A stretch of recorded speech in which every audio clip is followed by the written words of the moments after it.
Hey BookTube, this is Friday Reads. I'm Jen and I talk about audiobooks. And look at me and my fancy bullet journal. Me and my fancy self. I really don't have very many things in my life that I need to organize or schedule or keep track of, but I do have some things, primarily YouTube and books. And so my daughter, my youngest daughter, is in school and she has a bullet journal and she said, "Oh, Mom, you gotta try this." So I got one and it's really pretty, and I decided I would keep track of Friday Reads. So I will be telling you all about all the stuff from my bullet journal, because yes, I'm just that fancy. Yeah. Anyway, I read a couple of novellas and one print book, and I DNF'd something, so let me tell you all about it. The first thing I want to tell you about is The Lonesome Young by Lucy Connors. Lucy Connors is a pseudonym, YA pseudonym of Alicia Holiday, winner of Romance Writers of America's prestigious Reader Award for Excellence in Romantic Fiction. So apparently she writes as Alyssa Day, and she writes all kinds of romance. But this is YA, and it's a Romeo and Juliet story, and it's set in rural Kentucky, and it has a whole lot more going on between two feuding families and two young adults who are seniors in high school, and they kind of are attracted to each other and trying not to act on the attraction because they know their families are very much at odds. But this book doesn't just have that. It also deals with drugs and a drug dealer, and she has just come back from boarding school, so she is acclimating into the regular high school, and everybody bases their opinions of him on his family, and none of it is good. So yeah, you got all that going on, and it was pretty good, I have to say. A lot of people didn't like the ending, but I did. I thought it was really good. I thought it set up the possibility of another book, maybe, but I also thought it wrapped up this one.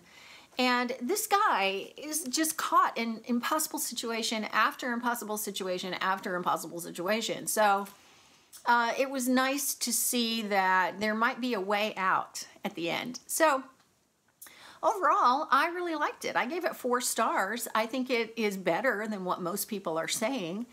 It's very well paced, and I gotta tell you, I'm glad this didn't come out on audio, because I live in an area where I would recognize that accent, and if somebody did it wrong, it would bug me. So I'm kind of glad that this isn't on audio.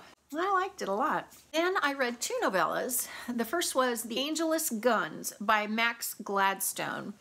And you know, this kind of just didn't make sense to me.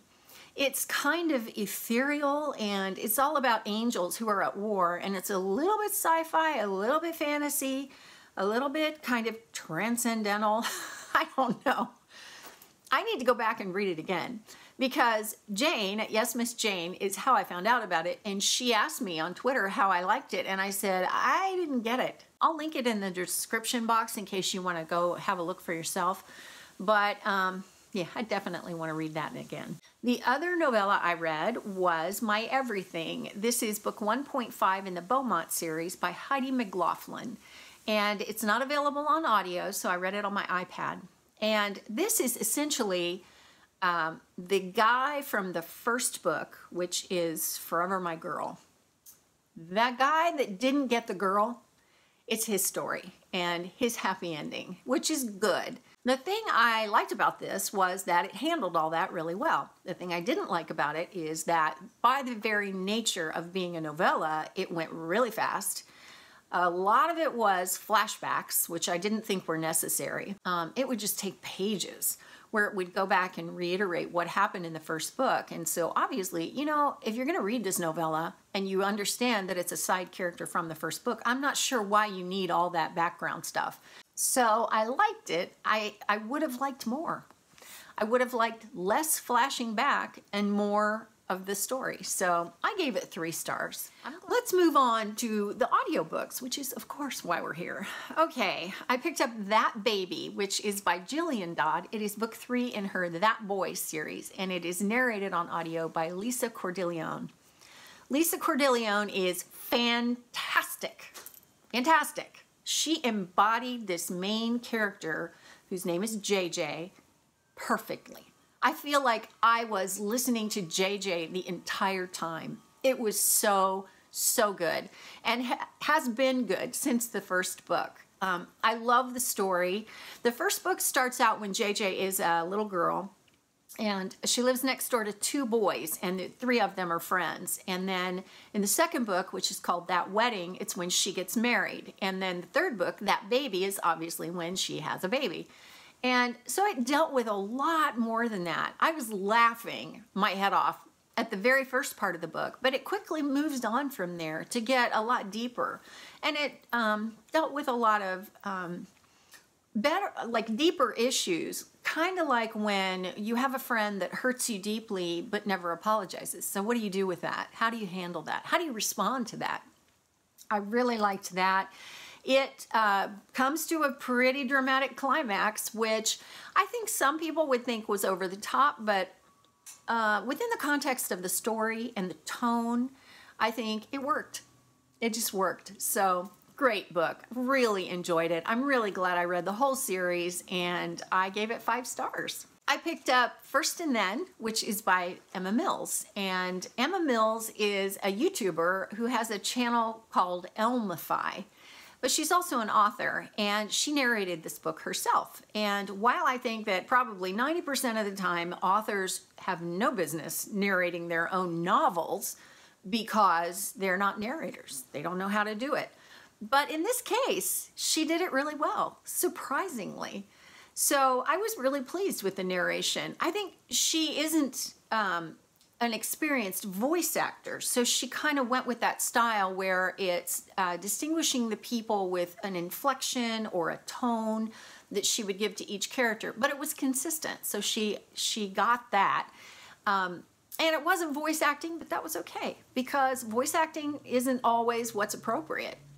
All things considered, I think the narration was very good.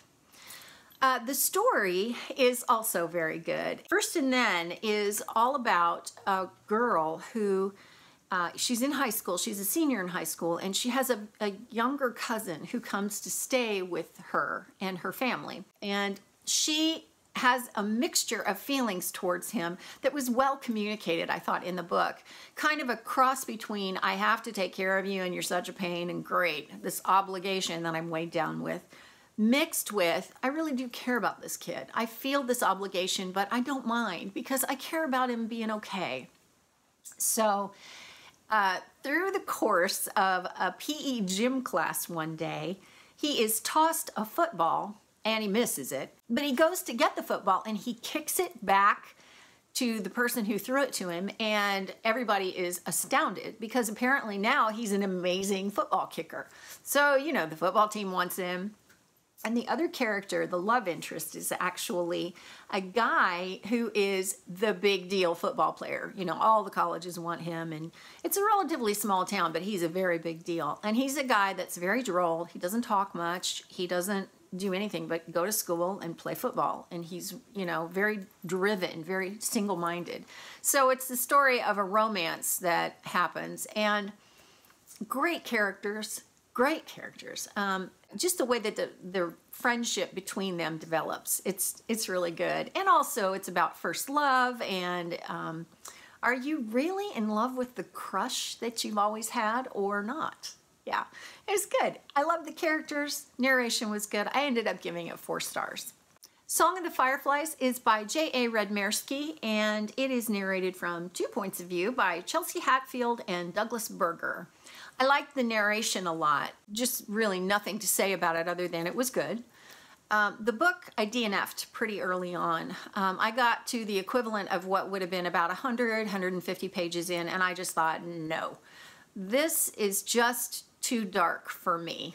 I did get far enough in where I felt like I could rate it, and I gave it 1 star.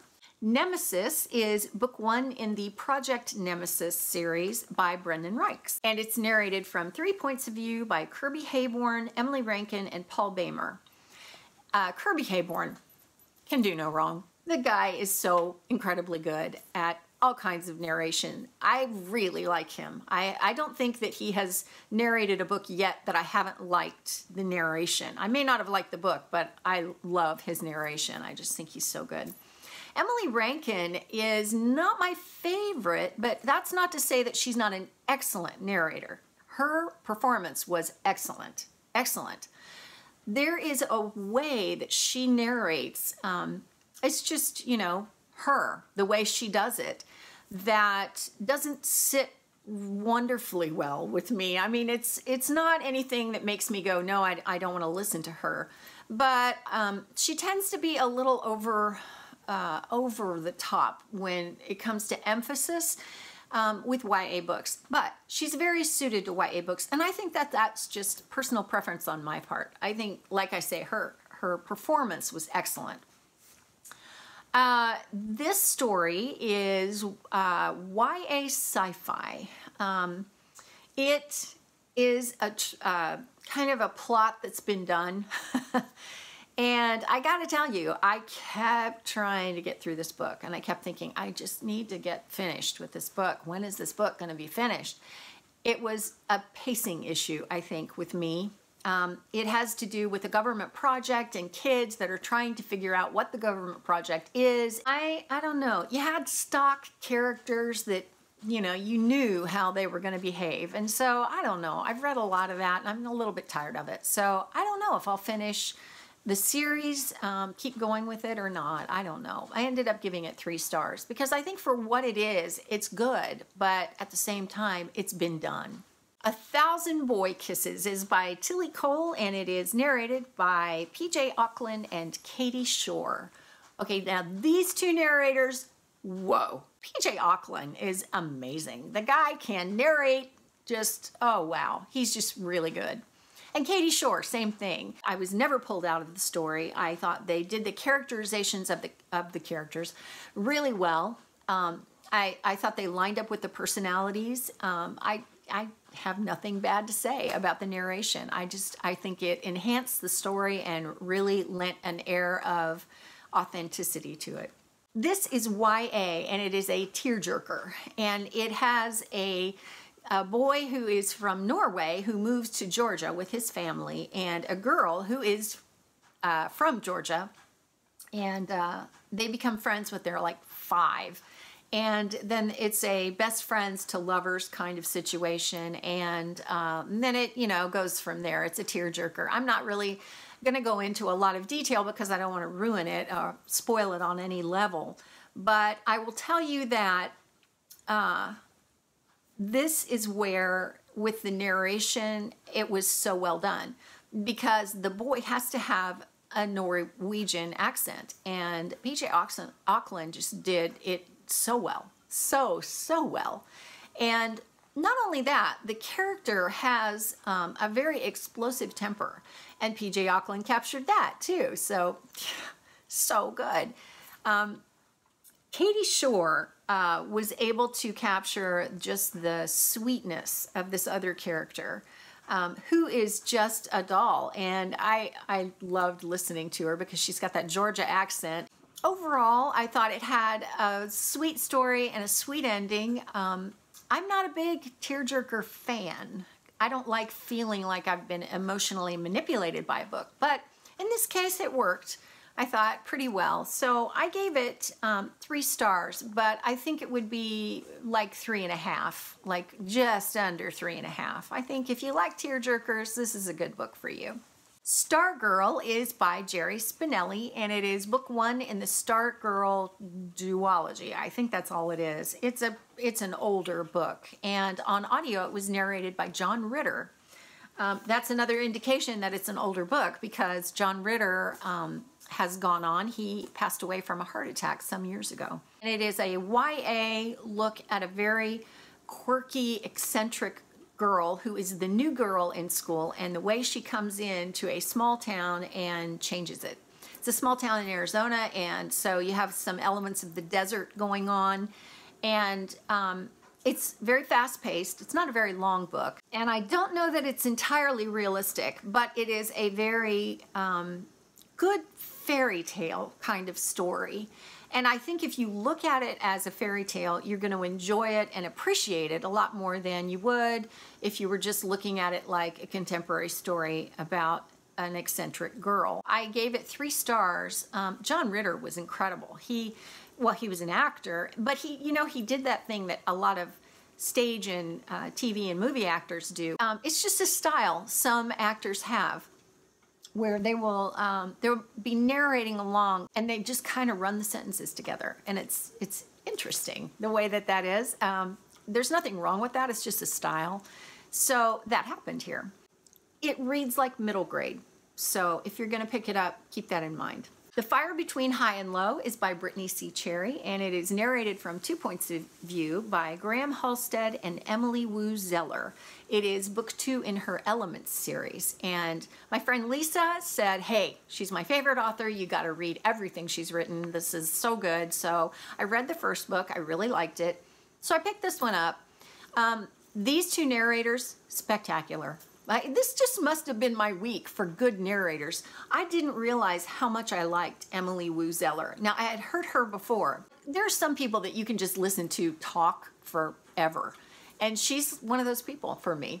So I enjoy where her pitch is, like the natural pitch of her voice, and just, like I say, her pronunciation of words. So loved her. Loved her. She was really good for the character here. Just captured her perfectly.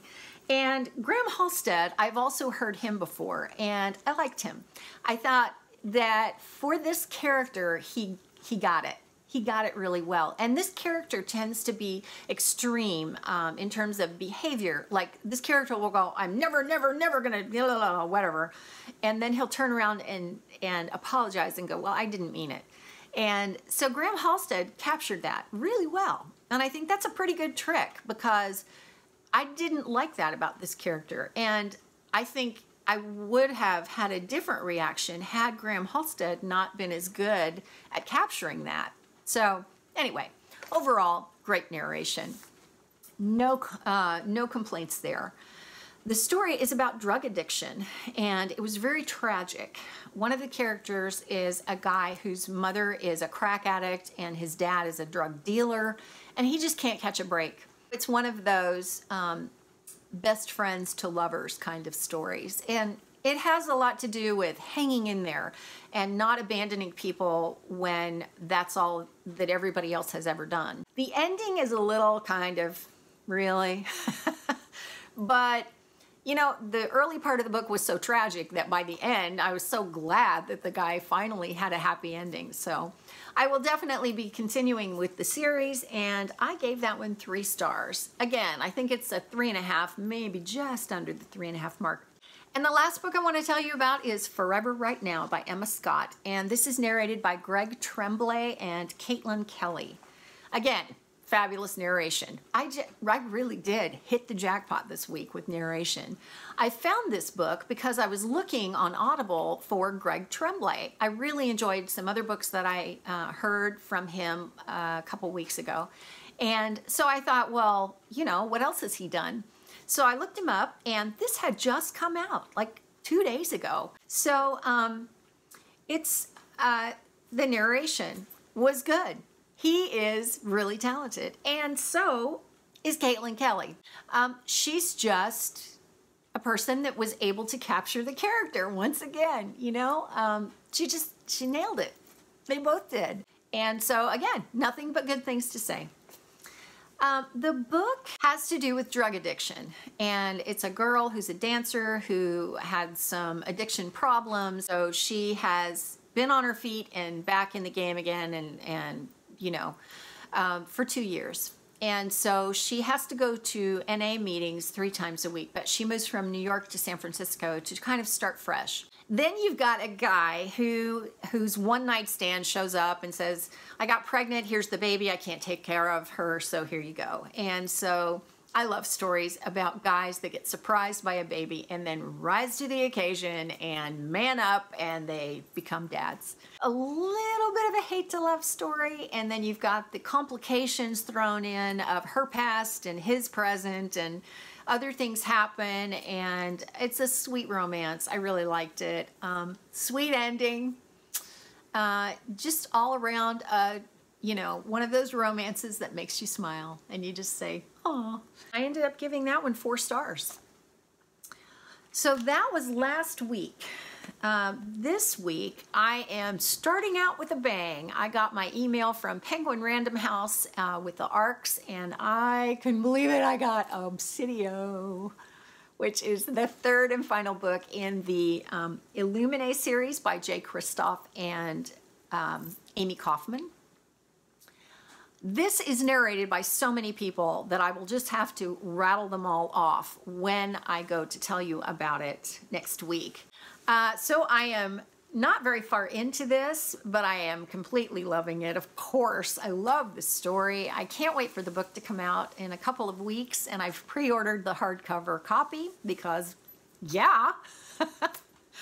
I am leaving to go to a book festival this coming week. I don't know that I will be able to give you a Friday Reads next week, but I can guarantee you that the one that comes after that will be fabulous. Lots of signed books. I'm really excited. So let me know how your weekend is going. Let me know what you're reading. And that's it for now for me. So I will see you next time. Thanks for watching.